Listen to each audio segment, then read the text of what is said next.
want to get killed, better clear on out the back. Unforgiven.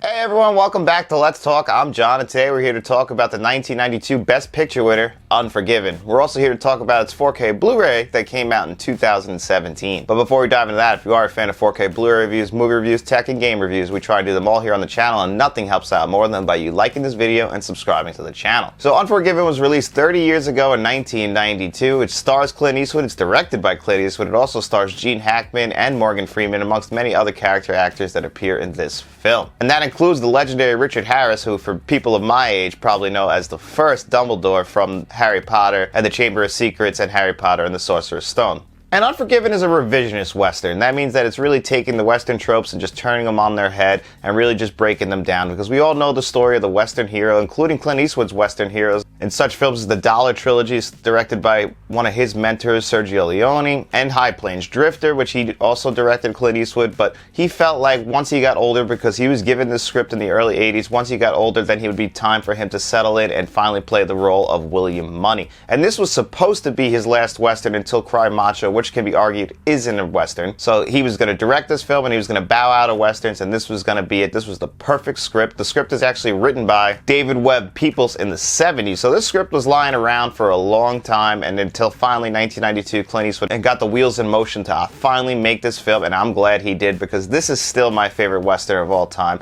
I really do like how the characters are portrayed in this. They feel like real people back in the West, and I think that, and that's the entire point of this movie, is to show you that, you know, for all the glitz and glam we saw in the 50s and 60s Westerns, or even in the 1940s, the West was not a very happy place. There was a lot going on, a lot of unhappy people who have to deal with the consequences of people like William Money's young character that we don't actually see in this film, because this movie starts off with a scroll explaining to us everything that's happened to William Money to this point, how he used to be just the worst person you could ever imagine. He, as he even says, he killed women and children, he robbed, he stole, he didn't care. He was on the whiskey. As he likes to say, his wife that he finally found, she cured him of his wickedness.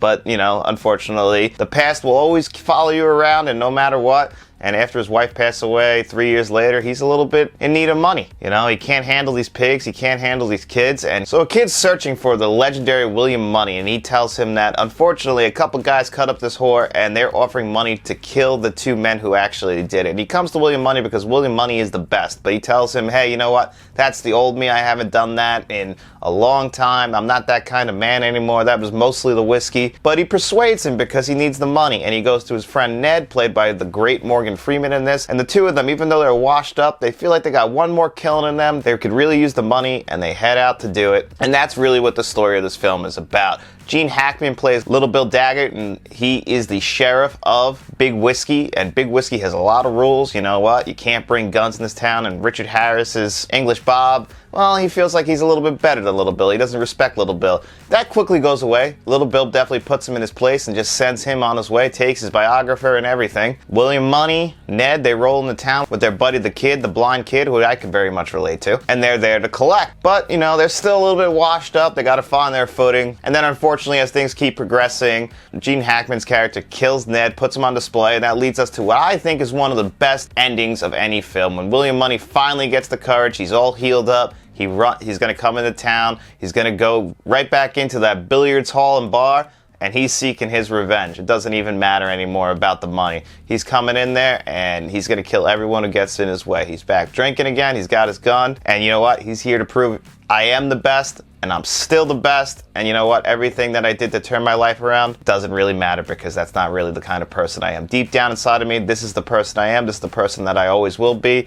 Even if I'm ashamed of what I am, it is who I am, and that's just exactly what this film is. It leads that conclusion in the rain and that bar, and that great last Gene Hackman. I don't deserve this. To die like this. I was building a house.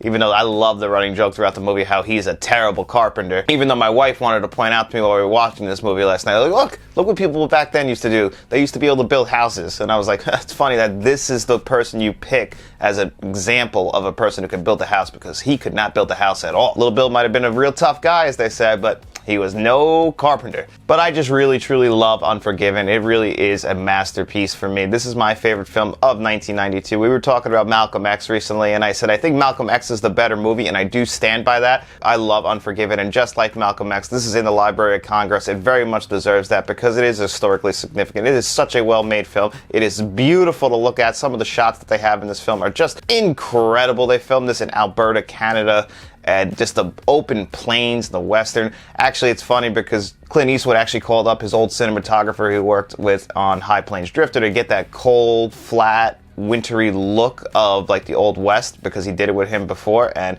it really just shows. It's just such a beautiful image. Now, this did win 4 Academy Awards for Best Picture in 1992, and I still disagree. I still think Malcolm X should have won Best Picture. I really do feel like that was the best film of 1992, even if it's not my favorite film. Gene Hackman won the Best Supporting Actor, 100% deserved. Another Academy Award that this film won for was Best Editing, which surprises me because when I watch this movie, I don't think, oh, great editing. Now, it does have some good editing. It probably deserved a nomination that year, but for 1992, Malcolm X easily should have won Best Editing. The amount of time we have to scale, the amount of footage that they had, it must have been just impossible for the editor. So again, I don't think this deserved that award. I don't think it deserved Best Picture, but that doesn't mean that this isn't a great film. This is a 5 out of 5, 10 out of 10 film. It's just so well directed, so well acted. You know, Clint Eastwood, if you ever doubted him as a director, there's no reason to. He's an incredible director. He does amazing work, and he just churns out films like most people drink lattes. It's unbelievable how many movies he's actually made, and he's the king of the 1 or 2 takes. He's not Stanley Kubrick. He's not sitting there all day. He wants to be done by lunch. So, you know, everyone has these different directing styles, but either way, or he made a great film out of it. He did an amazing job. Everyone does a great job. Gene Hackman, obviously, he steals the show in any scene he's in. One of the best scenes in this movie, besides the ending, is just when he's talking to the biographer and talking about English Bob and telling all those stories, and he's just walking around the sheriff's office, around the jail cells, and it's just amazing. But he misses, because he's still so damn drunk and he hits this $1,000 mirror up into the bar. But now, the duck of death is as good as dead. You know, it might be Gene Hackman's best performance. That's really hard. Gene Hackman is another one of our great actors. But I could just go on and on about Unforgiven. I really do love this movie. If you haven't seen Unforgiven and you're a fan of Westerns, even if you're not a fan of Westerns, because it did take me a long time to get into Westerns. I didn't get into Westerns until I was in my early 20s. I always kind of pushed back against them. It just didn't seem like the kind of genre I would get into, and I was totally wrong. I became a huge fan of Westerns right after that. I started diving down deep holes and going down all the John Ford movies, Who Shot Liberty Balance, and then eventually making my way. But I did see Unforgiven pretty early on, so actually I worked my way back from Unforgiven. But Unforgiven, no matter what, all the Westerns I've seen, I can't imagine another Western being better than Unforgiven, especially since we don't really get Westerns that much anymore. But we're also here today to talk about its 4K Blu-ray that came out actually 2017 for its 25th anniversary. And that happens to be this 4K Blu-ray right here. Now, actually, funny story, this was actually my first ever 4K Blu-ray. So in 2017, I got my first house with my wife, and I bought an Xbox One S at the time, and that happened to have a 4K Blu-ray player in it. And I've never seen 4K Blu-rays. You know, I was a Blu-ray collector at the time, but not as big as a collector as I am now. And then when I got that 4K player, the first film I grabbed was Unforgiven because of the beauty of the film. I wanted to see those open Western shots in 4K. I just had to see it. I had to see, okay, is this really where technology is going? And I was blown away at the time, and I wasn't even looking at it on any of the best setups. Like I said, I was using an Xbox One S at the time. I had a 65-inch Samsung. I can't remember the brand, but it really wasn't the best TV, and I was still blown away by the technology and what 4K could be for films as a movie lover. And then I was hooked. I was buying 4Ks, and ever since then, but that was really in the early days of 4Ks, so there really wasn't many choices back then. It's really cool that we actually got this for its 25th anniversary 4K. And what surprises me is, like, we're at 30 years now, and a lot of other films that had 4K releases, such as Dracula, which has got a 30th anniversary upgrade where they put Dolby Vision over the other scan. And even though this 4K is 5 years old, still a great 4K. So I'll take you through the packaging. This is just a standard Warner Brothers release, so you get your slipcover. Underneath you get the same artwork. It's the same artwork on the back. You get your 4K, you get your Blu-ray, just in plain black, but that works for this. Nothing special as far as packaging goes. Pretty standard stuff, but that was alright. I was really happy I got it at the time. I'm still very happy with it.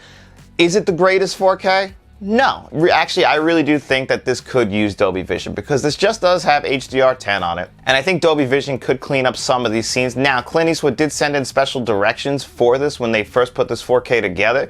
He wanted a certain look to it. And when he was making the film, he wanted like a flat, wintry, western look. And I think he nailed it.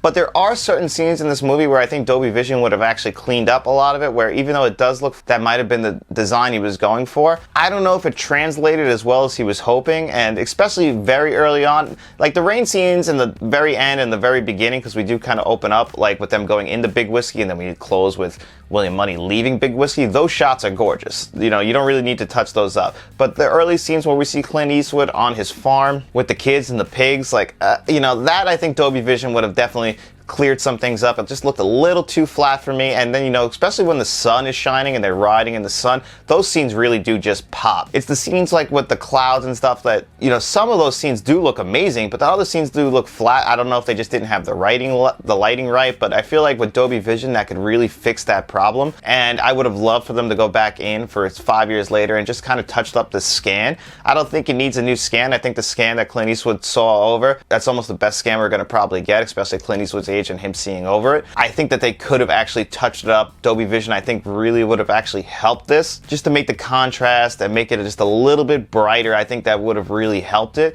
But it's still a very good 4K. I'm just nitpicking at it because it is a 5-year-old 4K at this point, and it really came out just in the early days of 4K. And who doesn't want to go back and just clean up something that they loved from 30 years ago, you know? I'm sure my father would love to do that with me. But anyway, as far as audio goes, this has a DTS HD Master Audio 5.1, and I was really surprised at how well that was actually done. It really made good use of pretty much all of my speakers. There was points when the horses were riding by and you would hear them riding by behind you using your rear speakers. It was definitely a well-designed 5.1. Now again, you know, 2022, Dolby Atmos is really the high bar as far as audio goes. It would have been really nice to get a Dolby Atmos track on here, and it would have been cool if they would have went back for its 30th anniversary and gave us a Dolby Atmos track.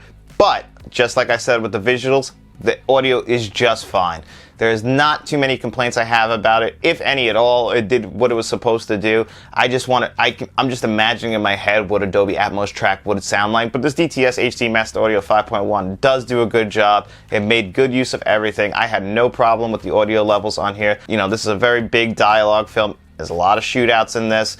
The shootout at the end, I never had to pick up my remote once to turn up the volume or lower the volume. I set the volume at what I wanted it at, and that was fine throughout. The dialogue levels weren't too low compared to the action. Everything seems to be leveled out perfectly, so I have no complaints there. Well, actually, it's in an aspect ratio of 2.40, and its original aspect ratio is 2.39. It would have been cool if they were able to somehow fill up the screen and get rid of the black bars, but I completely understand. I'm not one of those people that gets too finicky about it, but I would have loved to just see those open western shots just fill up my entire screen. It just would have looked gorgeous, but that's just a minor complaint.